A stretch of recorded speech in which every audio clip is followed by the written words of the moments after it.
Hello everyone, welcome back to math classes. आज का हमारा टॉपिक है ज्योमेट्री। चलिए ज्योमेट्री शुरू करते हैं। ज्योमेट्री इसे हिंदी में कहते हैं ज्यामिति। दो रेखाएं हमारी ए बी और सी डी, दो लाइन है हमारी, एक दूसरे के पैरेलल है। ठीक है, एक स्लैंट लाइन है एल एन, वो इस ए बी और सी डी रेखा को काटती है इस पॉइंट पर और इस पॉइंट पर। इससे कुछ एंगल बनते हैं 1 2 3 4 5 6 7 8। चलिए देखते हैं कि एंगल किस तरह से एक दूसरे के बराबर है कि अपोजिट है, क्या चीज़ है।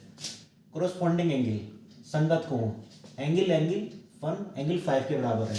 एंगल ये वाला एंगल 1 एंगल 5 के बराबर है, क्योंकि ये एक संगत कोण है, ये कोरोस्पॉन्डिंग एंगल है इस वजह से।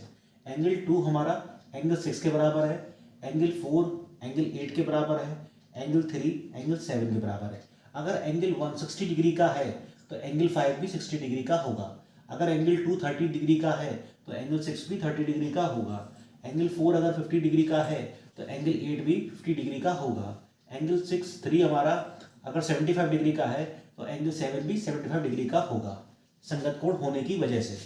ऑल्टरनेट एंगल, एकांतर कोण। एकांतर कोण हमारे दो तरह के होते हैं। एक होता है इंटरनल ऑल्टरनेट एंगल, जिसे कहते हैं अंत एकांतर कोण। एक होता है एक्सटर्नल ऑल्टरनेट एंगल, जिसे कहते हैं बाह्य एकांतर कोण। जो दो रेखा के बीच में कोण बने हुए हैं 2 3 5 8, इन्हें कहते हैं इंटरनल ऑल्टरनेट एंगल, अंत एकांतर कोण।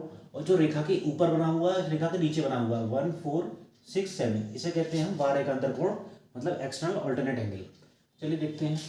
एंगल 2 एंगल 8 के बराबर है, क्योंकि एक दूसरे के इंटरनेट ऑल्टरनेट एंगल है, एकांतर कोण है इस वजह से। एंगल 3 एंगल 5 के बराबर है, इंटरनेट ऑल्टरनेट एंगल होने की वजह से। और एंगल 1 एंगल 7 के बराबर है, एंगल 4 एंगल 6 के बराबर है। एंगल 2 अगर 60 डिग्री का है तो एंगल 8 भी 60 डिग्री का होगा। एंगल 3 अगर 30 डिग्री का है तो एंगल 5 भी 30 डिग्री का होगा। एंगल 1 अगर 120 डिग्री का है तो एंगल 7 भी 120 डिग्री का होगा। एंगल 4 अगर 160 डिग्री का है तो एंगल 6 भी 160 डिग्री का होगा। वर्टिकली अपोजिट एंगल, शीर्षाभिमुख कोण। शीर्षाभिमुख कोण कौन से होते हैं? एंगल 1 3, ये एक दूसरे के शीर्षाभिमुख कोण होते हैं, शीर्ष पर मिले हुए होते हैं। एंगल 1 एंगल 3 के बराबर है, एंगल 4 एंगल 2 के बराबर है, एंगल 5 एंगल 7 के बराबर है, एंगल 8 एंगल 6 के बराबर है। अगर एंगल 1 30 डिग्री का है तो एंगल 3 भी 30 डिग्री का होगा। एंगल 4 अगर 60 डिग्री का है तो एंगल 2 भी 60 डिग्री का होगा। एंगल 5 अगर 60 डिग्री का है तो एंगल 7 भी 60 डिग्री का होगा।